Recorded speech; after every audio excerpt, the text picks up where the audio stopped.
Hello students, ये सवाल JEE advance 2025 में आया हुआ है और इंटरेस्टिंग बात ये है कि इस सवाल को मोर देन 70% स्टूडेंट ने अटेम्प्ट ही नहीं किया था। नॉट अटेम्प्टेड 70% या more than 71 point something student ने। और ये सवाल बिल्कुल ईजी है, मैं दिखाऊंगा आपको। एक से दो स्टेप में ये हो जाएगा सवाल, ठीक है। पता नहीं इस सवाल में क्या था। जनरली लोग क्या होता है, गॉस लॉ को इतना प्रैक्टिस नहीं करते, बट बहुत प्यारा होता है गॉस लॉ। आप देखो और मजा आएगा, ठीक है। सवाल पढ़ते हैं पहले। Two coaxial conducting cylinders of same length L with radii √2r and 2r are kept as shown in figure. The charge on the inner cylinder is Q and the outer cylinder is grounded.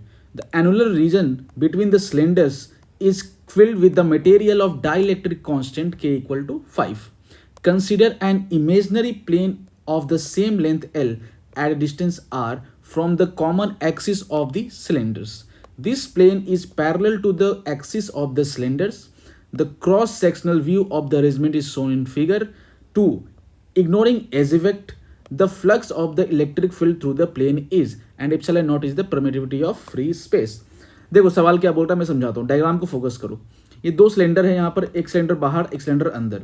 अंदर वाले cylinder में charge है Q और एक इस तरह से एक प्लेन इससे पास कर रहा है।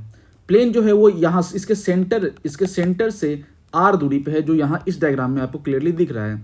ये सिलेंडर, ये हो गया Q और ये हो गया आपका बाहर वाला सिलेंडर, और इसके बीच में यहाँ पर डाइलेक्ट्रिक फील्ड हुआ है। डाइलेक्ट्रिक कांस्टेंट जो है वो आपका K इक्वल टू 5 है। और यहाँ पर आपको दिख रहा है ये प्लेन का बनाया गया है डायग्राम। तो इस प्लेन को यहाँ से देखो इस तरह से, और ये जो दूरी है इसके सेंटर से, वो दूरी आपको दिख रही है R। आपको बस ये बताना है कि कितना फ्लक्स इस प्लेन से पास हो रहा है, ठीक है। ये जो प्लेन दिख रही है आपको, इस प्लेन से कितना फ्लक्स पास हो रहा है। चलो देखते हैं, सॉल्व करते हैं। ध्यान से समझना है यहाँ पर सवाल को, ठीक है। देखो हमें पता है गॉस लॉ। गॉस लॉ क्या होता है? गॉस लॉ होता है flux is equal to Q inside upon epsilon naught, ठीक है। अगर मान लो कि एक कंटेनर है, इस तरह से 3D ले लिया कंटेनर हमने, है ना, और अंदर एक चार्ज रख दिया, तो इससे फ्लक्स कितना पास हो रहा होगा? इतना पास हो रहा होगा। चार्ज क्यू है तो कितना होगा फ्लक्स हो जाएगा क्यू बाई एप्सिलॉन नॉट, ये हमें पता है, ठीक है। ओके, तो यहाँ पर जो चार्ज है इनर वाले सिलेंडर पे जो चार्ज है वो है अपना क्यू, इसका रेडियस 2r है। अब हमें पता है कि कंडक्टर की वजह से कंडक्टर के अंदर इलेक्ट्रिक फील्ड 0 होता है, ठीक है। इसे मैं बताता हूँ आपको। यहाँ से अगर इलेक्ट्रिक फील्ड जा रहा होगा इस तरह से, ठीक है, इस तरह से इलेक्ट्रिक फील्ड जा रहा होगा, है ना। अंदर कंडक्टर में चार्ज है तो इस तरह से जा रहा होगा, ओके। अब देखो ध्यान से, मैंने क्या बोला? कंडक्टर की वजह से कंडक्टर के इनसाइड इलेक्ट्रिक फील्ड 0 होती है। ये थियोरेटिकल चीज़ है, ठीक है। ये हम लोग डिराइव भी करते हैं, लेकिन यहाँ डिराइव नहीं कर सकते, आपको पता होगा आई होप। तो यहाँ पर कोई इलेक्ट्रिक फील्ड नहीं होगी। जो भी इलेक्ट्रिक फील्ड होगी वो कहाँ होगी? इसके बीच में होगी। यहाँ तक ठीक है, क्लियर है यहाँ तक? तो जो इलेक्ट्रिक फील्ड इससे पास हो रही है, बस हमें वो काउंट करना है। तो यहाँ तो इलेक्ट्रिक फील्ड होगी नहीं, तो इलेक्ट्रिक फील्ड कहाँ पर होगी?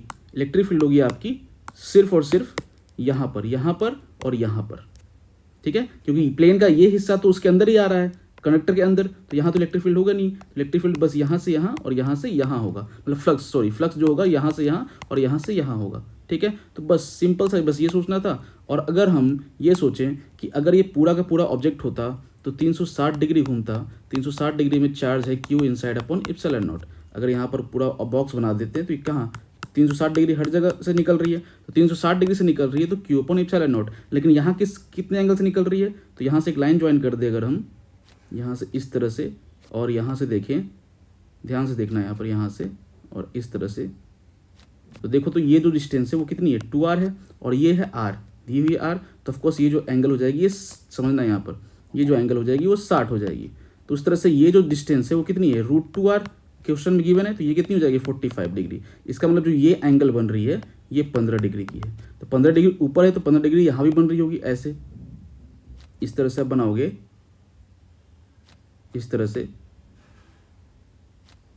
ठीक है। तो ये भी जो एंगल बन रहा होगा यहाँ पर, वो भी क्या कितनी बन रही होगी? 15 डिग्री सेम। इसका मतलब 360 डिग्री में समझना, 360 डिग्री अगर रहता, मतलब पूरा अगर सब जगह से निकालना होता, सब जगह से, तो इतना होता, ठीक है। बट हमें निकालना कितना है, सिर्फ इस पोर्शन से। तो कितनी डिग्री घूमनी है, सिर्फ 15 डिग्री, 15 डिग्री इधर, 15 डिग्री इधर। तो 1 डिग्री में कितना घूमता, 1 डिग्री में सॉरी फ्लक्स कितना होता, Q/360 epsilon not.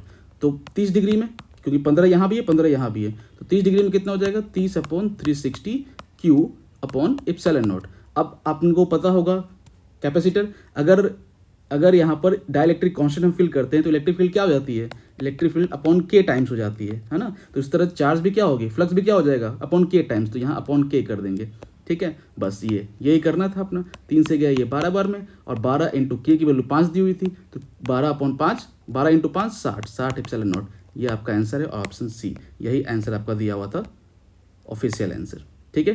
Thank you, video आपको समझ में आई होगी। Thank you so much.